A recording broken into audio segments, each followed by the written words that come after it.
Turn on the cameras, please.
Olá, bom dia. Bem-vindo ao primeiro webinar da série de eventos que a IBP vai promover ao longo desse mês de outubro, que apresentará diversos tópicos sobre tecnologia e inovação no setor de óleo e gás. Nós vamos mostrar uma série de atividades que vêm sendo realizadas pela Comissão de Tecnologia e Inovação da IBP e os seus grupos de trabalho, orientados pelo grupo do Conselho Consultivo de Transformação Digital. Essas ativações e apresentações, publicações que vão ser realizadas ao longo dessa semana e até o final do mês de outubro, são motivadas pelo Dia Nacional da Inovação, instituído pelo Ministério de Ciência, Tecnologia e Inovações, que é o dia 19 de outubro. Vamos ter uma programação com bastante conteúdo interessante, aproximando tecnologia e inovação, características das startups, por exemplo, da cadeia do setor de petróleo e gás, além de ser mais uma oportunidade de networking e aquisição de conhecimento, que poderá contribuir para o desenvolvimento de novos negócios e parceria no setor de petróleo e gás brasileiro e até mesmo fora do país. Vamos trazer ao longo dessa semana o pitch de startups, que inicia-se hoje numa parceria com o pessoal do Israel Trade. Vamos lançar também um estudo sobre inovação no setor de petróleo e gás, uma parceria do IBP com a Fundação Dom Cabral. Vamos falar sobre regulamento técnico de investimentos em PDI, onde hoje teremos uma audiência pública sobre esse regulamento. No evento, será um Roda Tech, com o superintendente de P&D, Alfredo Renault. Vamos também falar sobre o Guia de Convergência TIT, um material que o grupo do IBP está organizando para ajudar as empresas de óleo e gás e tecnologia nessa jornada de transformação digital. Mas hoje, para iniciar com o pé direito esta edição, com uma série de webinars, nós teremos convidados internacionais especiais, resultado de uma parceria do IBP com o Israel Trade. Vamos falar de tecnologia e inovação e o ecossistema, que é muito rico, de Israel. Vale lembrar que todas as perguntas que podem ser realizadas para os nossos convidados ao longo de toda a programação deverão ser feitas pelo chat do YouTube. Então, agora eu vou iniciar a minha jornada pelo inglês e vamos começar com o nosso webinar. So, good morning or afternoon and welcome everybody. Let's get this panel off to a good start with very special guests. First, let's start this webinar with the speech of the head of the Economic and Trade Mission to Rio de Janeiro, Telly Siegel. Hello, Telly. The floor is yours. Hello. Thank you very much, Melissa. I will just share my screen a second here. Can you see the screen? Yes. Great. So I will not steal too much time from the professionals that we have afterwards. I just want to say a big thank you to you, Melissa, and to IBP for this collaboration. We're always happy to collaborate with you, and a special thank for this hosting in the arena in the Innovation Week. I just want to say a word about ourselves. So, as you mentioned, I'm the Economic Council of Israel to Rio, Brazil. I'm proud of a great team that is located around the world in financial capitals, 45 attachés that are in the world. And on the left side of the screen, you can see most of the things that we are doing as a team. We have local teams here in Rio that can help and assist with any of these activities written on the left side.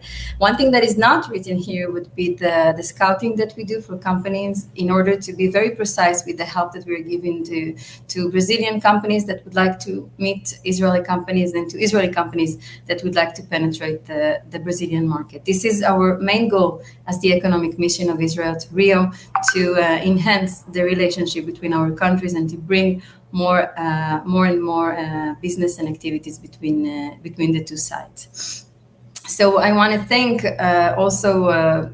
This is in general what I wanted to say, because after me there are the professionals as Gil Shaki, and there will be 3 Israeli companies that will pitch, and we'll tell more about the ecosystem and about the opportunities that we have in the sector.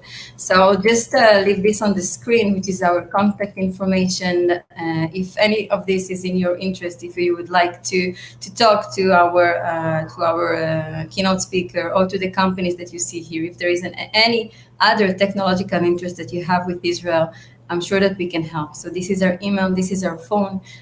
Deborah Lima is the one responsible for organizing it together with Melissa, but also for the oil and gas sector, and therefore we are here for you. So thank you again, and looking forward for for the rest of the event. Thank you, Melissa.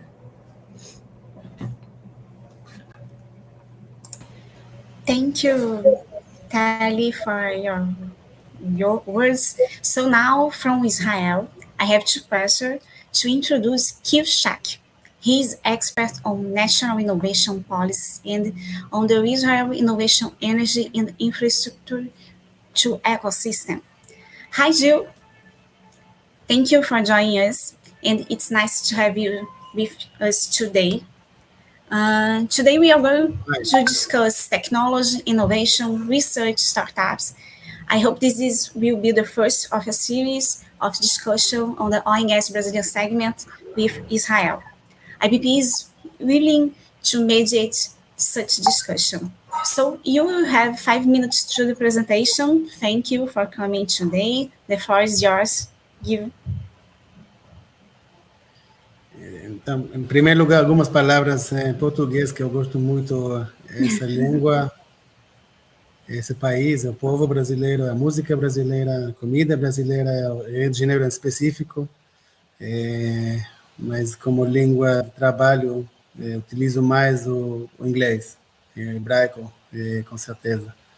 Então, com seu permisso, vou passar também para os outros participantes entender. Vou passar a inglês, não hebraico, a inglês. So short presentation about myself. I've been 22 years in the public sector. Half of it I've been at the Foreign Trade Administration. What Tali is now doing in Rio de Janeiro, she has the luck of doing this in Rio de Janeiro, of trying to create contacts between Brazilian and Israeli business people. Also, I was doing that in India, in Spain, and in Portugal for some time, and I've done also some other work the part of the Foreign Trade Administration. And then the second part of my career, I was at what is today called Israel Innovation Authority, which is basically the national research and development and innovation agency of Israel.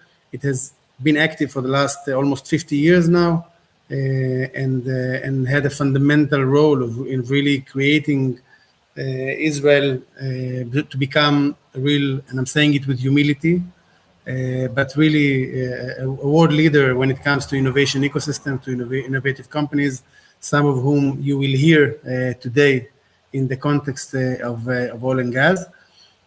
One more word from my side on specifically on oil and gas from the macro level, from the national level, but then how it translates also to opportunities for the companies, for the technological companies. So Israel for many years didn't know much about oil and gas. In 2009, there were 2009 and then 2010. There were two important, significant discoveries of natural gas fields, Tamar and Leviathan, from those of you who knows. And then from when we looked, there were conversations here in Israel about how to develop these sectors. And from my head, from Israel Innovation Authority, the one that is looking for basically how this can create opportunities of growth for the Israeli technological companies.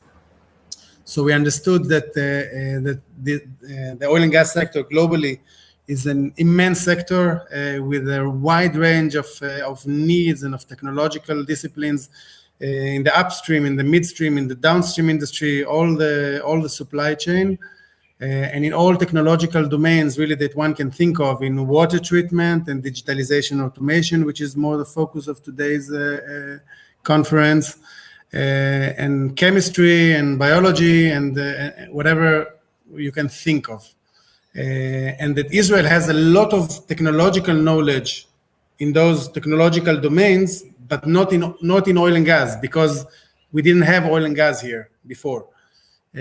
So we've started working in a very consistent way, and to see how we can create this linkage between the global players in the global oil and gas industry, leveraging basically the operators that have been here, mainly Noble Energy. Today it's Chevron, but also another company called Energian. And through them, getting to the large service companies, Schlumberger, Halliburton, Baker Hughes, Technip FMC, you know all of those names. And in order to really to create a dialogue on how Israeli technology can get integrated through those large oil field service companies to anywhere in the world. Also countries where Israel cannot is more limited to work in, our neighboring countries, but of course in Norway and in Brazil and in the North Sea, and of course in the US, onshore, offshore. So we've worked on the policy level, basically to have a say from the government side on local content, but we've been very delicate about it. So we have made sort of set expectations from the local players in the local oil and gas industry that we're expecting them to do things related to local content, but we were not stiff. So we didn't say, okay, we want at least X% of the employees to be national Israelis, or X% of the project has to go to Israeli. We've really tried to be very, very flexible and try to build everything in a way that it will be on the merit of the value of it. So from one side, shifting the supply chain only from working from whom they know in Houston or in Aberdeen or in Stavanger, from one side, but from another side, also not trying to impose something that doesn't make economic sense. And of course, being competitive and addressing all the quality and HSE issues. So we've been, of course, we didn't intervene as government. We didn't intervene in that. So from the policy side, we've worked, but also we've worked bottom up, not only top down, but also bottom up, basically with the first thing of mapping what Israel has to offer to oil and gas. So of course, most of the companies that we've mapped, some of them will stage here today. They didn't have yet activity in oil and gas, but we saw the potential how they can get integrated in oil and gas, and some of them have succeeded to get integrated in oil and gas. So we've mapped over 200 companies, relevant companies, and then also we've set a range of activities, of conferences, of delegations to OTC in Houston, including meetings with the large Brazilian delegation to OTC, etc. So really we worked top down and bottom up, and to try to show the value of why should oil and gas companies work with Israeli companies on the merit of the value that they bring to the table. And of course, and this is my last sentence for now, and of course, leveraging the deep technological capacities that Israeli industry has reached, to leverage it also towards being implemented through a dialogue with oil and gas players in the global oil and gas industry, and of course in the local one, but looking globally. I think that for now, I don't want to give a speech, so for now I will stop, and if there are questions by Ricardo or by Tali or by Melissa or whomever, I will be happy to address now or after. So Gil, thank you so much for your speech. But I have two questions. So you had a fundamental role in setting up the Israel government policy on local content in oil and gas. How do you see the future of this industry develop? And what are the main trends today? So I think, first of all, this industry, the oil and gas players, okay, the IOCs, the independent oil and gas companies, etc. Oil and gas is going to stay with us for at least the coming 30, 40 years, and it's going to increase also the demand for oil and gas. So it's here to stay, first of all. Second, also when we look, because there is also, of course, the big question. Now, soon, in a month, we're going to have COP26 in Glasgow, and the climate, all the issue of climate change and reducing fossil and transitioning to low carbon economy. So my understanding is that the oil and gas players, and I know it from working today in the private sector with oil and gas players, we see what Shell is planning, we see what BP is planning, we see what Chevron just 3 or 4 weeks ago has launched a new business unit called New Energies. Statoil changed their name to Equinor. So it's clear that those players understand that maybe oil and gas, for sure it's with us for 30, 40 years, maybe more. No one can really know today.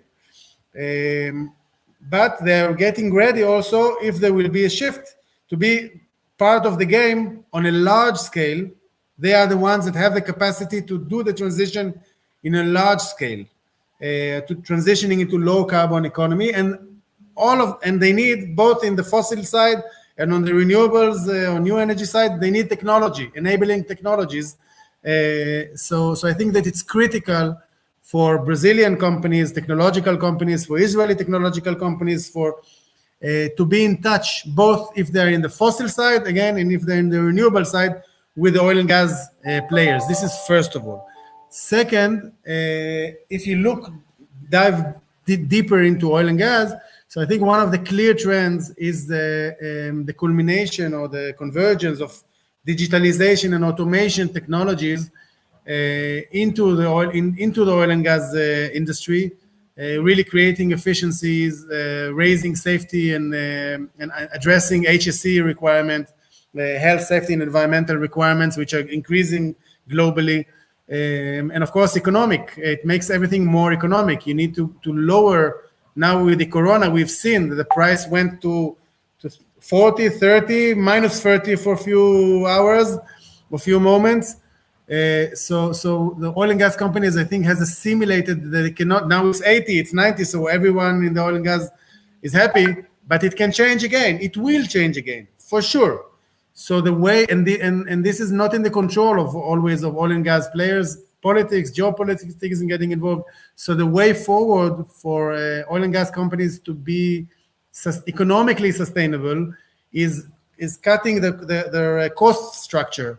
And part of it is through digitalization and automation, which can really, there's a lot of buzzwords around it. So there's a lot of blah, blah. But if you also strip down the buzzword, the buzz level of it, there's real content there. It can really analyze masses of data and map, like it's basically the oil and gas industry. They have large, very sensitive assets, many times in large in diverse geographical areas, remote areas, hard to get and difficult areas. So you need to control and to know what's going on there. And then you need to analyze the data and to act very fast in some cases. And you need also automation. It's there anywhere. Automation, because there are places to make work more efficiently and to reach to places that is just too dangerous or too complicated or too costly to reach if you don't, for humans. So it's better to use robots if you can. And then if you create a digitalization environment, so it's much more vulnerable for cyber attacks. So you need also cyber protection. So all of that, I think that those are at least one very, very clear trend of reducing the cost structure in the fossil business while building also capacities in the new energy business. So, thank you, Gil. It's really fantastic. I am a big fan of Israel innovation ecosystem. Thank you so much for your participation. We'll see you soon. And now I have the pleasure to introduce Ricardo Ramos. He is the ecosystem on technology and innovation leader from IBP. Thank you so much, Ricardo, and good luck in your pitch.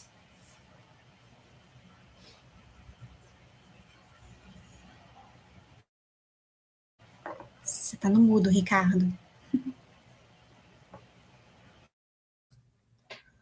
Sorry, now it's okay. Thanks for the introduction, Melissa. Good morning to everyone, and I hope you guys who are watching us today are in good health.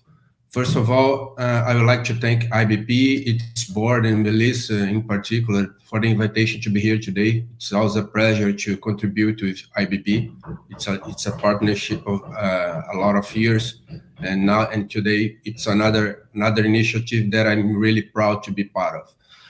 Everyone already knows what these Israeli startups have been achieving, and when it comes to new technology, deep technology, and thanks to its mature national innovation system, Israel gave birth to a lot of entrepreneurs, startups, and scale-ups that have been reaching out for deep tech markets all over the world. So it's not news. It's not new history. Everyone knows what they have been doing for many decades.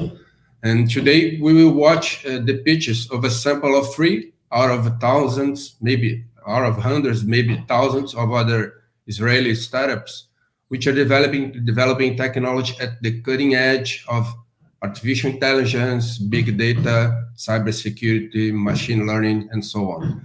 And to start our pitch session, I would like to call Chen Holzer. Chen Holzer is the Sales and Business Development Manager of Razor Labs, is the name of his startup, and he will present what they have been doing in the area of neural network solutions. So Chen Holzer, please amaze us with your technology. Thanks a lot, guys. Feliz por estar aquí. Obrigado por nos convidar. And now I'll continue in English. We'll start with my presentation.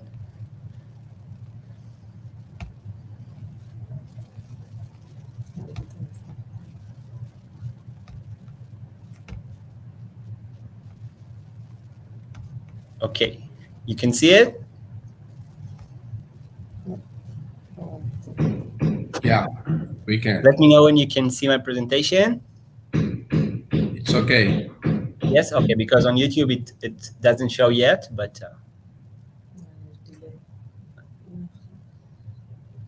let me know when it's happening.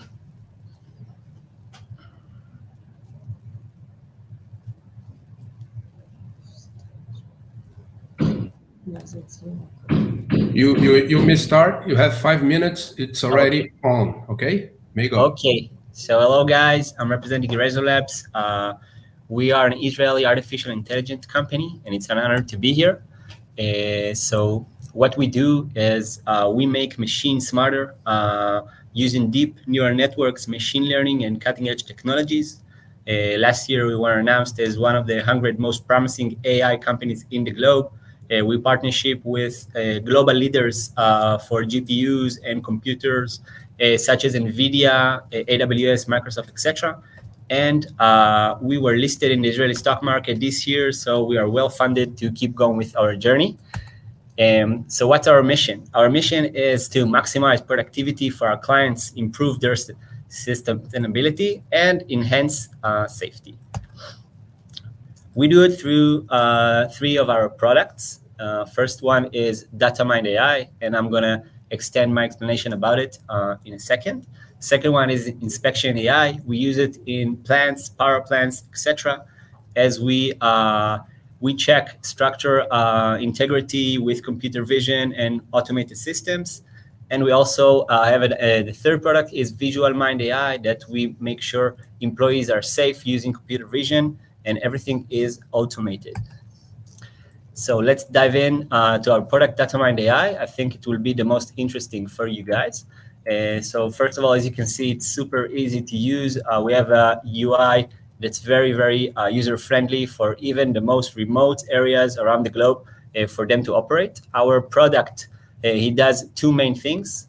First of all is monitoring 24/7 machine health assessment and gives the machine a score. The second one is predictive maintenance for heavy machineries, for industry, for mining industries, energy, gas, utilities, etc. And we are already deployed in global leaders and, for example, in the biggest gold mine around the globe in Australia. So why predictive maintenance is so important? Unscheduled delays cause loss of throughput and waste of materials nowadays. Maintenance is carried out in a timely manner, so with a very basic reference to the condition of the machine. So just like in your car, if you want to do a timely manner maintenance, so you go every 10,000 kilometers. Instead, we take all of your existing sensors in your plants and we enhance them. We predict failures, okay, around your production times. As you can see in this example, a sudden failure will take you much longer to fix, will be much costly, and will take you a lot of effort to fix it, instead of a predictive downtime where you can be prepared and fix everything on time and lose the smallest amount of time when your machines are down. We want to take our client to the optimum level, and this is what we do today with predictive maintenance and corrective maintenance. As you can see, we know how to work with a lot of amounts of data and all types of sensors. If it's heat, pressure, vibration, all types of sensors, we fuse all of this data together, and we understand with our very, very complex models, we understand their behavior along the way.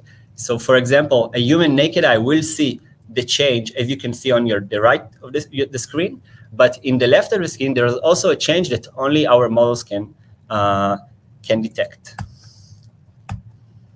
Those are part of our process that we work on. In conclusion, because I have only a very small time here, I want to emphasize that how easy it is to work with us.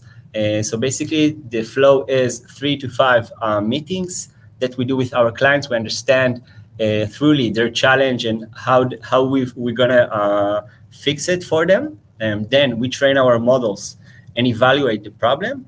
And after that, we do an integration and deployment. All of this process is around 2.5, 3 months. It's very, very fast and easy.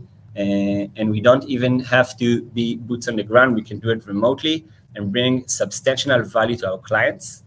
In conclusion, I would like to say that artificial intelligence technology has helped so many industries, just like the medical industry, etc.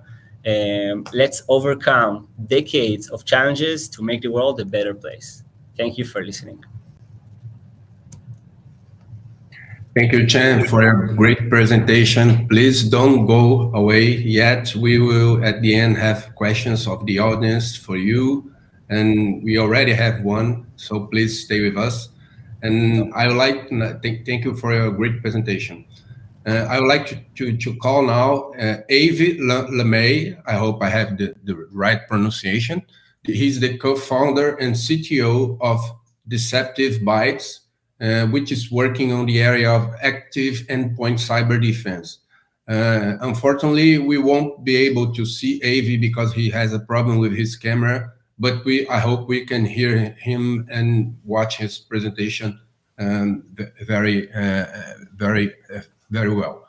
Okay, so Avi, you can start. You have 5 minutes to do your pitch. Please, you amaze us with your new solutions. Obrigado, Ricardo. Hi, everyone. Thank you for joining. I'm Avi, CTO and co-founder of Deceptive Bytes. We have, as Ricardo mentioned, an active endpoint cyber defense that prevents cyber attacks by using deception technology. Our mission is to close the gap and stop unknown and sophisticated cyber attacks that are able to evade other security products. As you probably know, the gas and oil industry is widely attacked by cyber criminals, as we've seen an increase in attacks, especially ransomware in recent years. As you probably remember recently with Colonial Pipeline and others as well.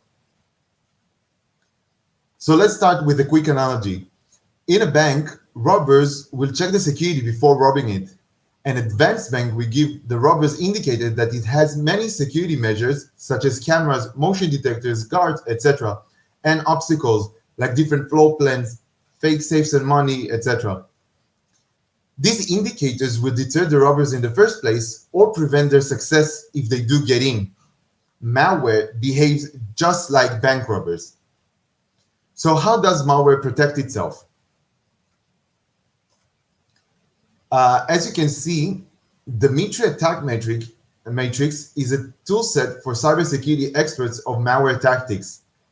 From the graph, defense evasion is by far the most used tactic employed by threat actors and contains many sub-techniques, since it's a powerful tool used by malware authors to prevent the detection of their malware by security products and analysts.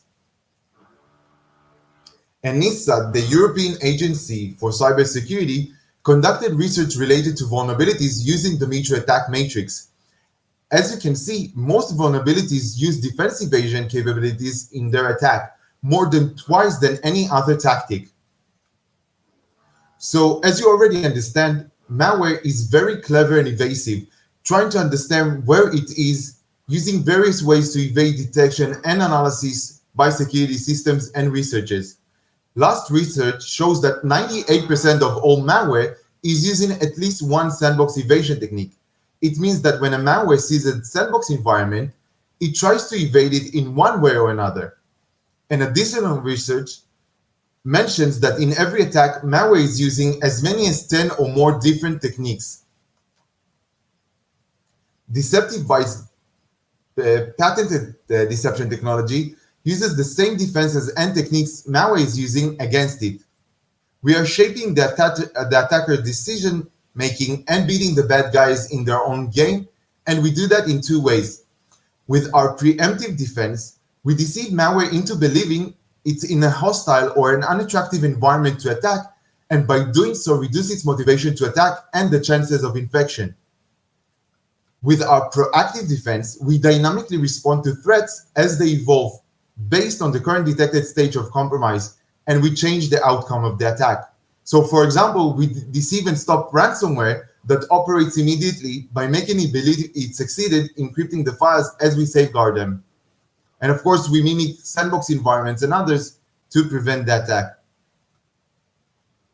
If we look at the endpoint kill chain, Deceptive Bytes' solution operates through all the stages from the initial recon until the actual attack.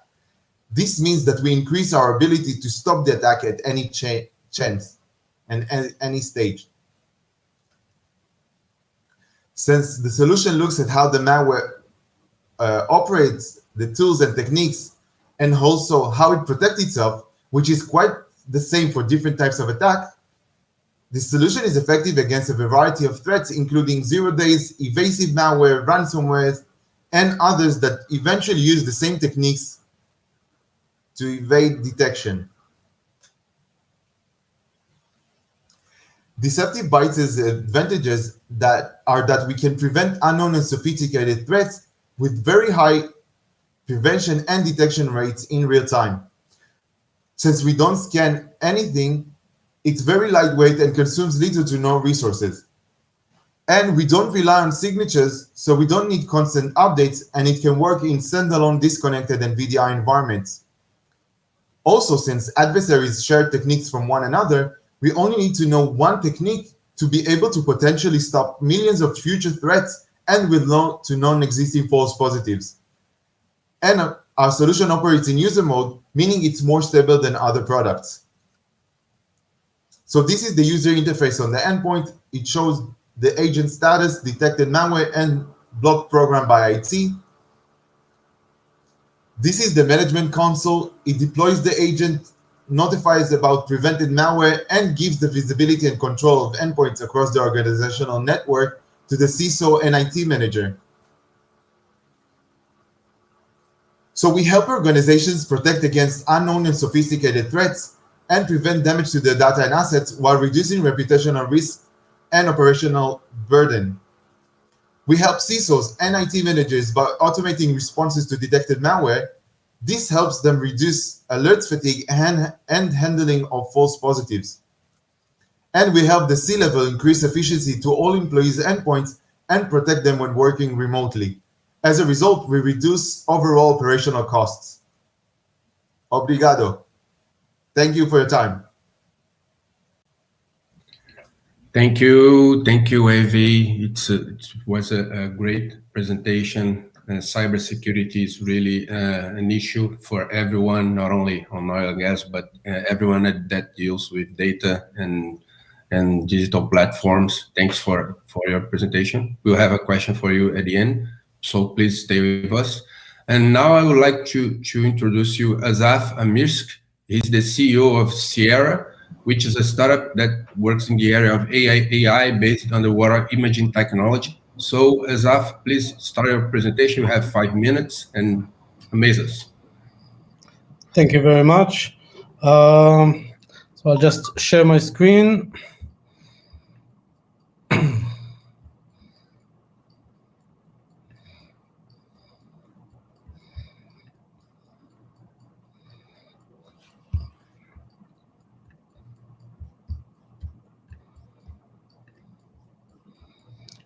Please let me know if you can see my presentation. Is it okay? Not yet.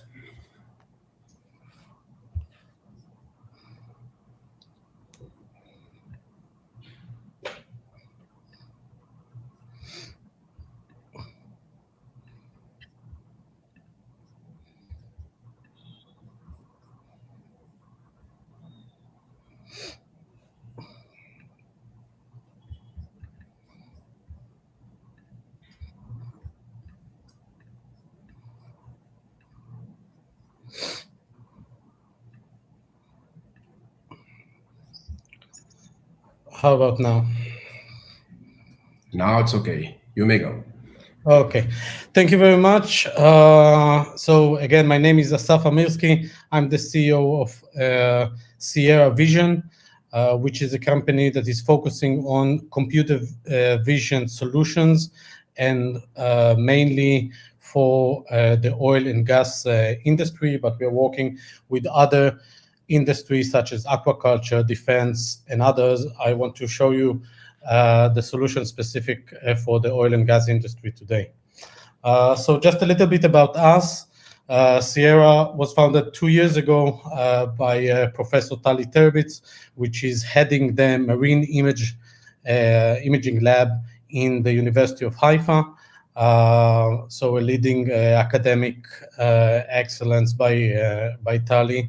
And in the team, we are mainly the people that are working in the lab, algorithm engineers, and professional from the area of computer vision.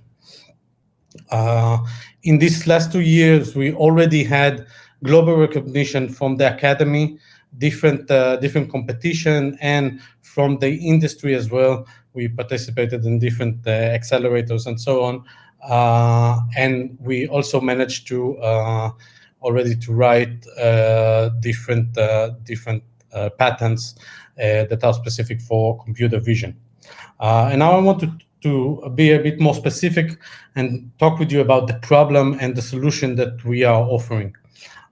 So as you probably know, the industry standards require a high level of maintenance. There are different elements of constructions, inspections, cleaning of the rigs and pipeline and so on, damage assessment, different aspects of drilling and so on that requires underwater operations. The problem is that these underwater operations has a huge cost, may take a lot of time and include different risks. And this is where I go back a little bit to what Gil said in the beginning, the high operation cost for the industry. And this is the specific area that we are trying to reduce the cost with our solution. For example, an underwater inspection cost, an average process can reach 30K for a simple project of cleaning or inspection, and can go higher than 100,000 in global operations. So a lot of cost is going into this kind of operation, and this is why we are trying to give the solution for underwater vision. And we understood that visibility in general is the driver that can reduce cost and increase efficiency. So if you'll see better, you can operate better, you can have less accidents, and you can reveal better information and better results in this aspect.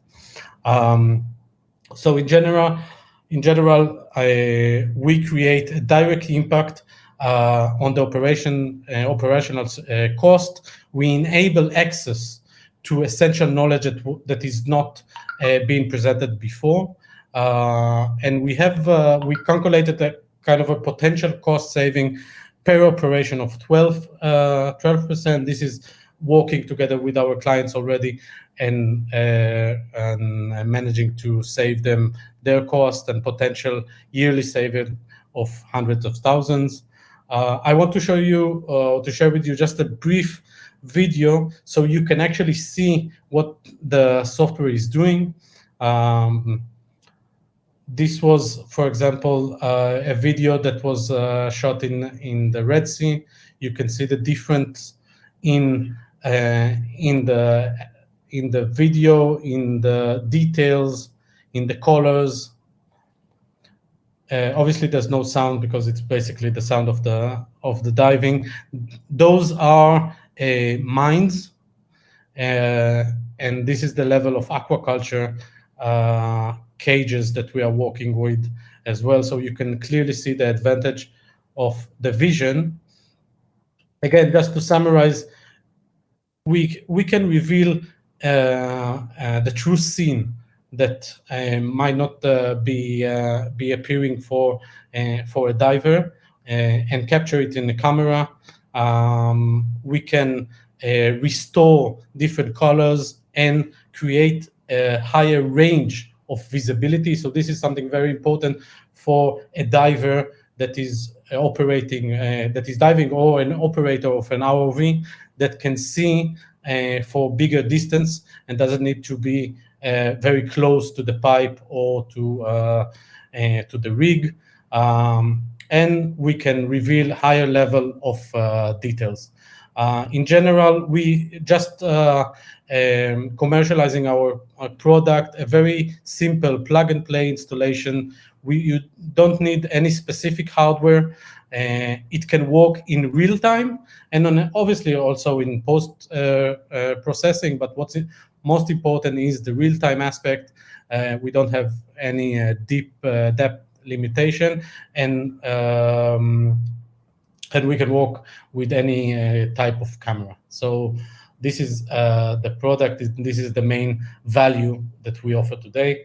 I will be happy to test different videos that you have. You can contact me or our company and stay in contact. Thank you very much. Thank you, Asaf. Thank you for a great presentation. Computer vision is really a great area. It's really scalable to a lot of applications, as we know.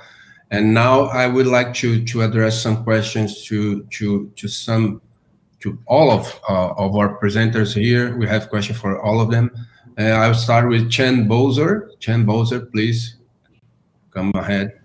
Yes. Okay, and I have two questions for you. You can answer them both in a row. Okay, so how AI and automation transform productivity, engagement, and safety in oil and gas? And the second one, why there is a common sense that we are not using all the power of IoT and AI as we should? So these are the two questions.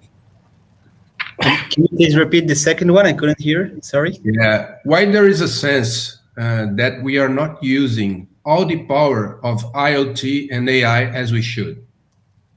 Okay. So thanks for the question. So the first one, you asked about efficiency and safety in the oil and gas industry. So I'll reply. These days, we are implemented, for example, in the biggest gold mines in the globe. So there, they have tons of sensors and historic sensors. We are training models, very sophisticated models that they are neural network based, and they are actually, we train them to understand behavior a long time with a lot of sensors. So in this way, we understand the exact behavior that should be in machine operation. And once you can see slight changes that usually only models can detect and not the naked human eye, so we can fix the operations to make them more efficient. In the safety department, we use computer vision.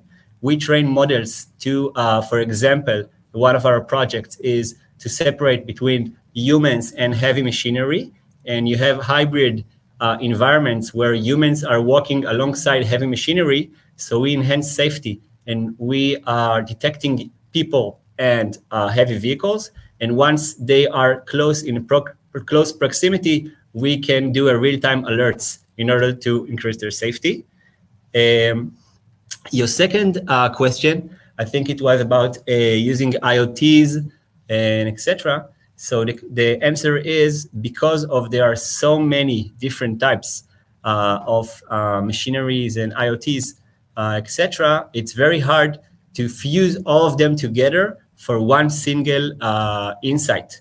Okay, so we are working very hard in order to understand lots of types of data from lots of types of sensors and to fuse them together. We also have a team for mechanical engineers that they understand how a specific operation in a machine scale to a model, to a digital model.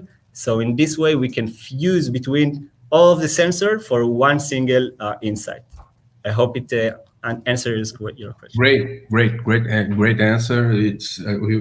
It shows us that we have a lot of opportunities still, right? So have a lot of work to do. And thank you for your replies. And now I have a question for Avi. Avi, are you there? Please. Yes. I have two questions for you. The first one, can the Deceptive Byte solution be adapted to the security system already installed?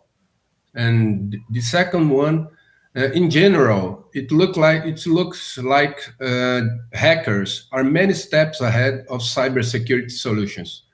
Is it true? And what's your opinion? What's your opinion on that?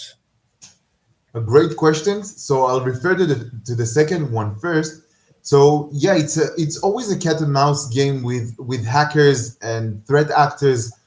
This is not something that is going away, especially since we're seeing attackers getting more and more extreme in their actions. We see more attacks on oil and gas, for example, on water facilities and others that can damage the economy and, of course, hurt people.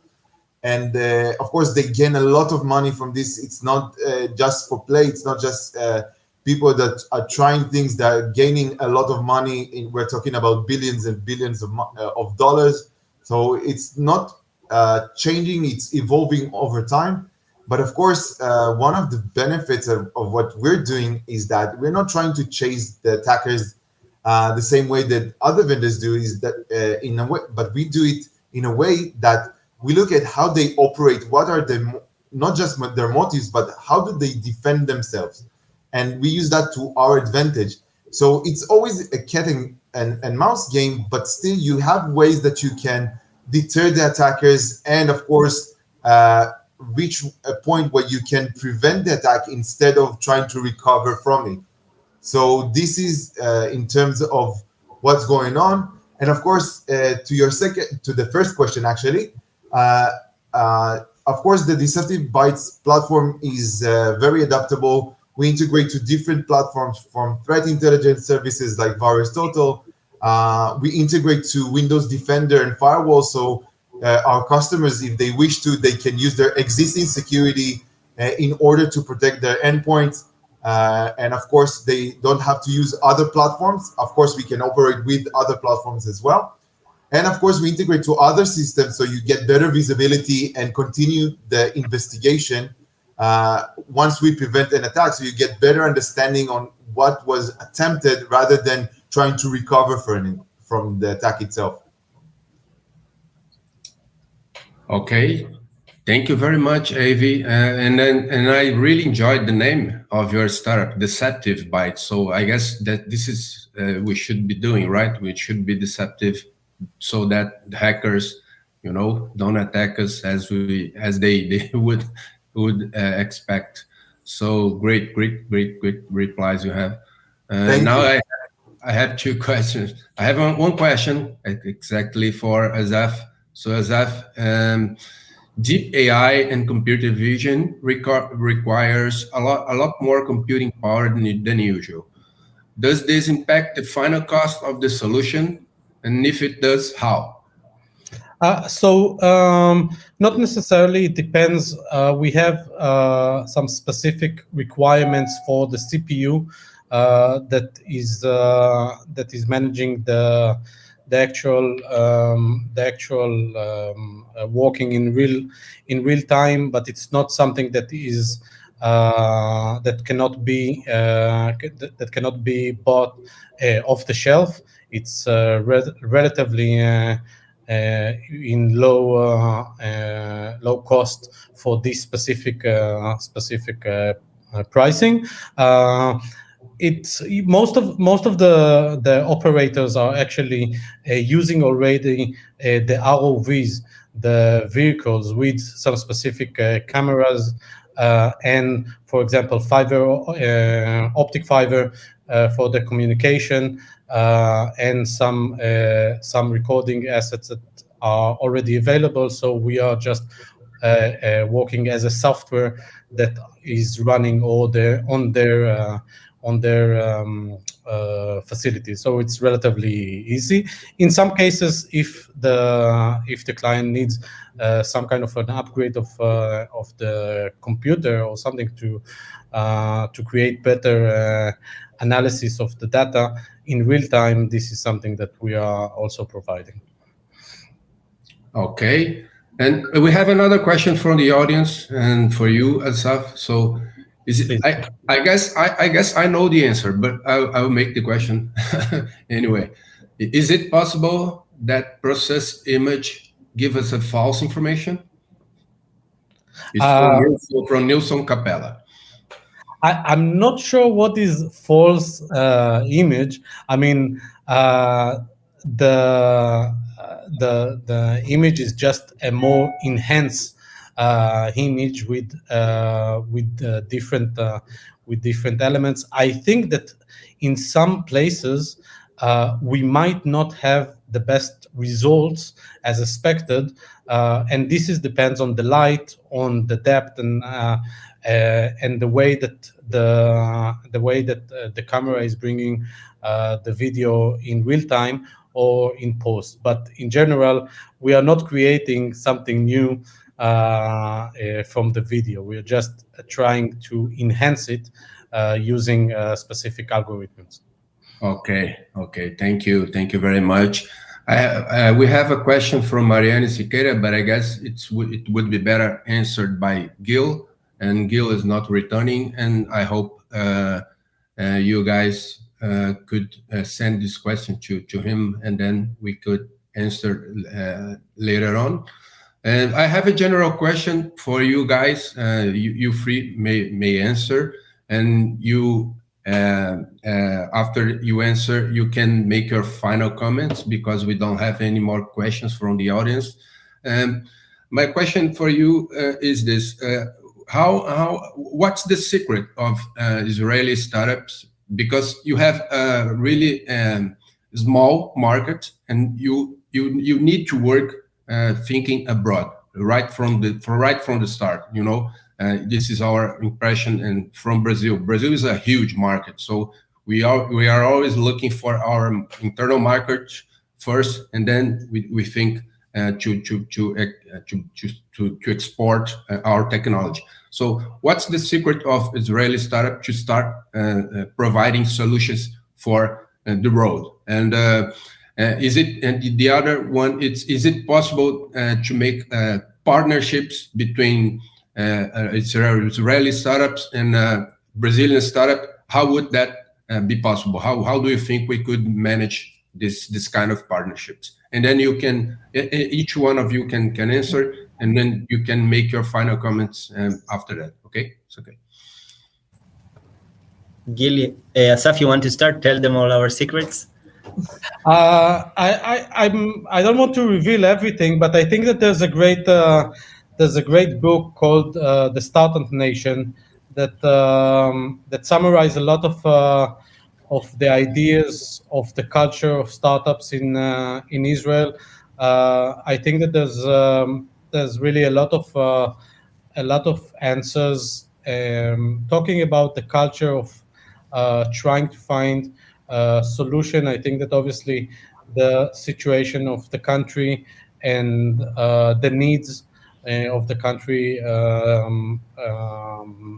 maybe help this ecosystem to find new solution and innovative solutions for the rest of the industries. I think that what's interesting is that the ecosystem has already matured, and we can find now startups that are really leading their own industries and matured in a way that is not only bringing innovation as a small startup, but also as a mature leading company. So that's my 2 cents on the idea. Chen? Yeah, I totally agree. I think Asaf is totally right. To your second part of your question, if we want to cooperate with Brazilian companies, I believe Asaf will agree with me. Of course, we do. We want to cooperate as much as we can. We would love to share ideas with you guys and maybe do even a test bed in Brazil, because Brazil is so beautiful and large, and also in here because we have a lot of technologies to offer. And maybe in one word, persistency. This is something that describes Israelis, and we keep on going forward. This is what we try to do all the time. Nice, thanks. And Davey? I'll add to it that something that is probably known, we call it chutzpah, which is mean be audacious, be forward, don't be afraid to push forward. That is, I think, one of the things that makes Israelis unique is that we don't give a no as an answer. We say yes and try to find a way to do things. So that's one of the things that motivate us and move us forward. Okay, nice. I'm seeing Gil here. Yeah. Gil, do you want Yeah, to comments? I was here all the time. Okay, so please come and join us for your final comments and in general of these questions we saw. Would you like to add something? So I think probably 2 points. First of all, and maybe adding or stressing to the points that my colleagues here has said, I think the fact that Israel is a small country is an advantage in the case of innovation. First of all, because from day one, the Israeli entrepreneurs and startups, they think about the global economy, about the global how to grow globally. So Israel can be a place to develop, to do pilots, etc.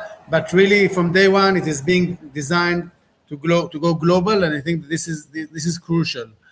So this is on this point maybe my small contribution on the part of how can Israeli and Brazilian companies can work together. So I think that and I will add in the oil and gas sector, because this is the point of discussion of today, the focus of discussion today. So I think that with all due respect to Israel, we still don't have a large enough local oil and gas industry.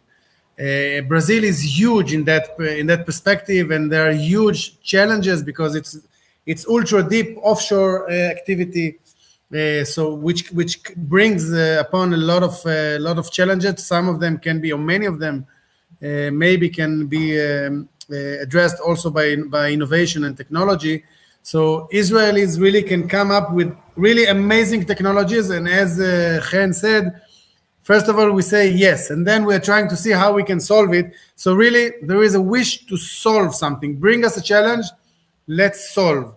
But still, in order for this amazing solution to be actually deployed and scaled at scale, so they need the Brazilian counterparts, both to understand what is already being done today, what doesn't work today, what are the challenges, what are the conditions, etc., etc., etc., and then of course all the market conditions and regulation in the immense Brazilian sector.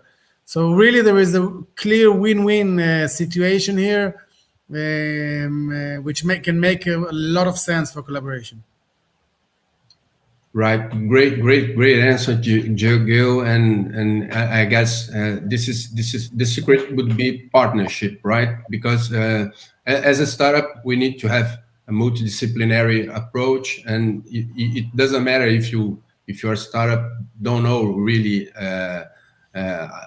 they don't have deep knowledge about the oil and gas sector, because we know the problems, and we could just share with you how are the problems, how they affect us, and you can understand them and bring us solutions. So partnerships really the secret. So thank you very much for your contribution.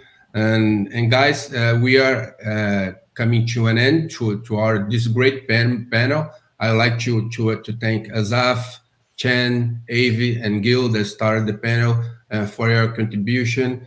And I have some extra comments to make here in Portuguese for our audience. So thank you very much for the time we spent here this morning here in Brazil, and I guess afternoon there in Israel, who is in Israel, right?